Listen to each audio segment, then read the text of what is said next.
여호와께서 모세에게 이르시되 너는 내려가라. 내가 애굽 땅에서 인도하여 낸 내 백성이 부패하였도다.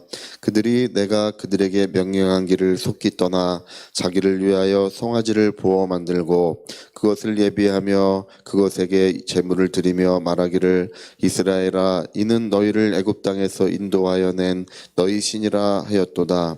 여호와께서 또 모세에게 이르시되 내가 이 백성을 보니 목이 뻣뻣한 백성이로다. 그런즉 내가 하는 대로 두라. 내가 그들에게 진노하여 그들을 진멸하고 너를 큰 나라가 되게 하리라. 모세가 그의 하나님 여호와께 구하여 이르되 여호와여 어찌하여 그 큰 권능과 강한 손으로 애굽 땅에서 인도하여 내신 주의 백성에게 진노하시나이까. 어찌하여 애굽 사람들이 이르기를 여호와가 자기의 백성을 산에서 죽이고 지멜에서 진멸하려는 악한 의도로 인도해 내었다고 말하게 하시려 하나이까. 주의 맹렬한 노를 그치시고 뜻을 돌이키사 주의 백성에게 이 화를 내리지 마옵소서. 주의 종 아브라함과 이삭과 이스라엘을 기억하소서. 주께서 그들을 위하여 주를 가리켜 맹세하여 이르시기를 내가 너희의 자손을 하늘의 별처럼 많게 하고 내가 허락한 이 온 땅을 너희의 자손에게 주어 영원한 기업이 되게 하리라 하셨나이다. 여호와께서 뜻을 돌이키사 말씀하신 화를 그 백성에게 내리지 아니하시니라. 아멘. 네, 이제 그 백성이 모세가 산에 올라가니까 40일 동안 내려오지 않으니까 불안했던 거예요. 그래서 우리를 인도하여 낸 신을 우리가 만들자 이렇게 해서 모든 금 귀걸이를 다 모아가지고 귀걸이로 이제 금송아지를 만들고, 금송아지를 만들고 끝난 것이 아니라 이제 노래를 부르며 춤을 추며 이게 타락하는 양상을 이제 보이고 있어요. 네, 하나님께서 그 시내 산에서 금식하고 있는 모세에게 모세야, 이 백성이 신속히 타락했다. 이 백성은 목이 뻣뻣하고 강박한 백성이다. 내가 이 백성을 다 진멸할 것이라고 이렇게 말씀하십니다. 그러니까 모세가 이제 기도하는 내용이 이제 아까 우리가 읽은 그 말씀이에요. 이게 이제 중보자의 기도예요. 중보자의 기도. 원래 이제 중보라고 하는 그 말은 믿는 사람들끼리 서로 기도해 주는 것을 원래 중보라는 말을 쓰지 않아요. 믿지 않는 사람을 위하여 기도할 때 원래 중보라는 말을 쓰는데, 어찌되었거나 우리가 다른 사람들을 위하여 기도하는 것, 남을 위하여 기도하든지 교회를 위하여 기도하든지 나라를 위하여 기도하는 것이 얼마나 중요한가를 이 말씀들은 보여주고 있습니다. 우리 이사야서 59장에 보니까 사람이 없다. 내게 사람이 없고 중보자가 없음을 이상히 여기셨다라는 말씀이 있어요. 그러니까 하나님은 늘 중보자를 필요로 하세요.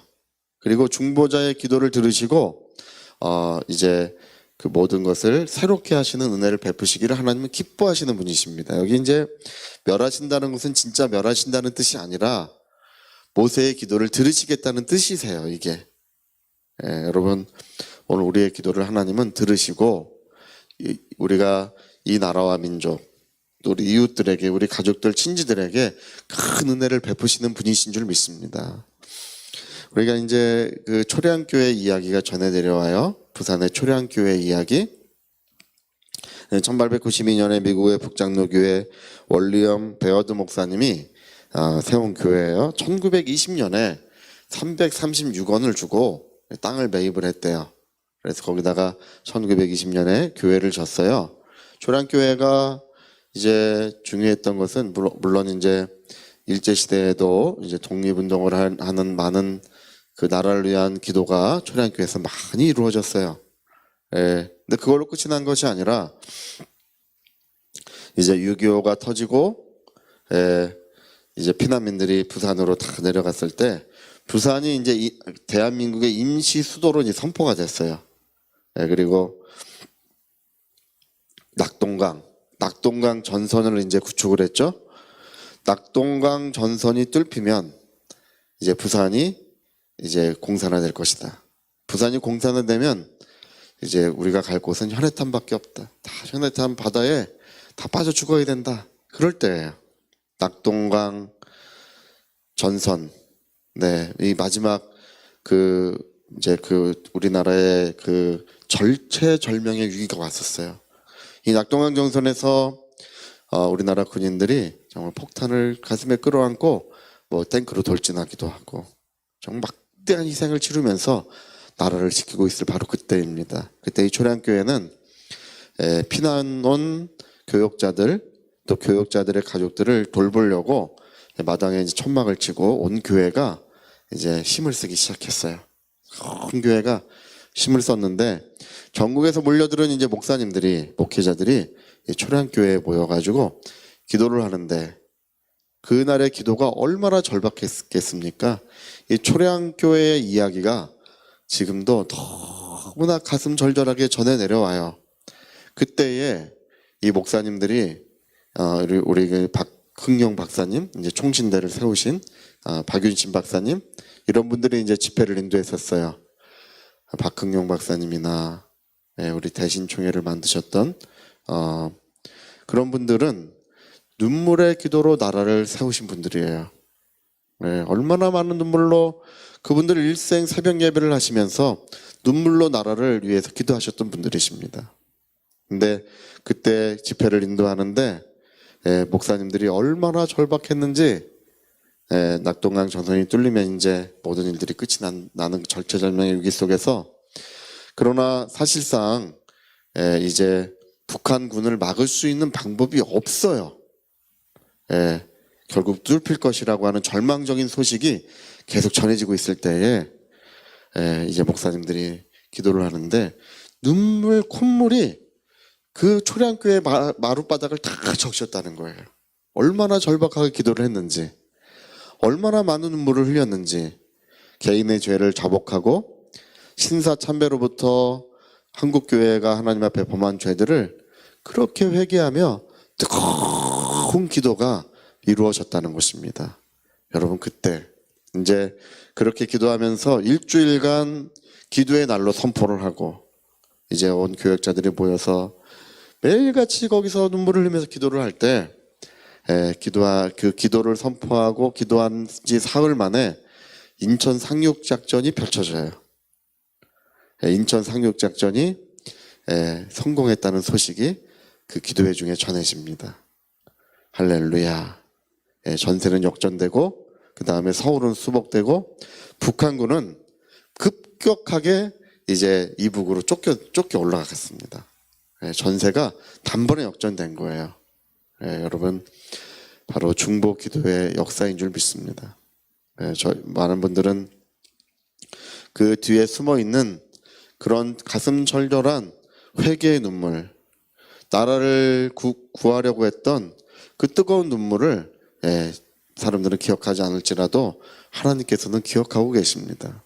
그래서 초량교회의 이야기, 그때에 이제 우리나라의 목사님들, 훌륭한 목사님들이 모여서 거기서 기도했던 그때로부터 우리나라는 이 구국기도회라는 것이 굉장히 많이 열리고요. 어느 곳에나 전국 방방 곳곳에 구국산상기도회, 구국기도회, 서울에서도 구국연합기도회, 이 교파를 초월하는 거예요.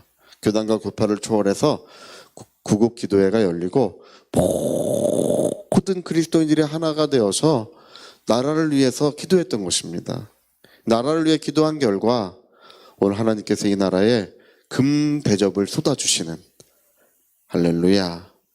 그래서 이 나라를 축복하시고 기름 부으시고 또 우리와 우리 모든 자손들에게 은혜를 베푸신 것이 지난 반세기의 역사입니다. 지난 반세기 동안 하나님께서 얼마나 큰 은혜를 베푸셨는지 몰라요. 네, 오늘날 이제 하나님의 은혜는 잊혀지고 있고 또 그때 흘렸던 눈물의 역사들도 이제 지워져 가고 있어요. 세월이 가니까 그 모든 것들이 과거가 되고 오늘은 이제 나라를 위하여 눈물을 흘리는 사람들이 점점 없어져 가고 있어요. 영국의 존 스토스 목사님, 유명한 신학자예요. 그 유명한 신학자이신데 이제 그분이 사모님이 전해주시는 이야기가 있어요. 존 스토스 목사님은 새벽마다 침대 옆에서 무릎을 꿇고 기도하는데 나라를 위하여 그렇게 많이 울었대요. 예, 나라를 위하여, 민족을 위하여 눈물을 흘렸던, 네, 여러분 오늘도 이런 눈물이 이 땅에 흘러야 합니다. 하나님을 잊어버린 민족, 그 은혜에 감사하지 않는 자들에게 미래가 없어요.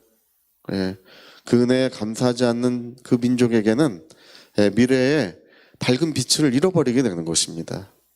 하나님께 감사와 영광을 올려드리며 또 위하여 기도하는 뜨거운 눈물들이 있을 때 우리 자손들이 복음을 들고 또 이제 유라시아 대륙을 지나 전 세계로 뻗어가는 그런 역사가 일어날 줄로 믿습니다.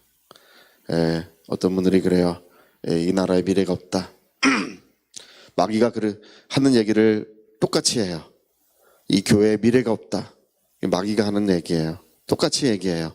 그러나 하나님께서는 내가 역사하리라. 내가 너희를 도와주리라. 내가 함께하리라고 오늘도 말씀하고 계십니다.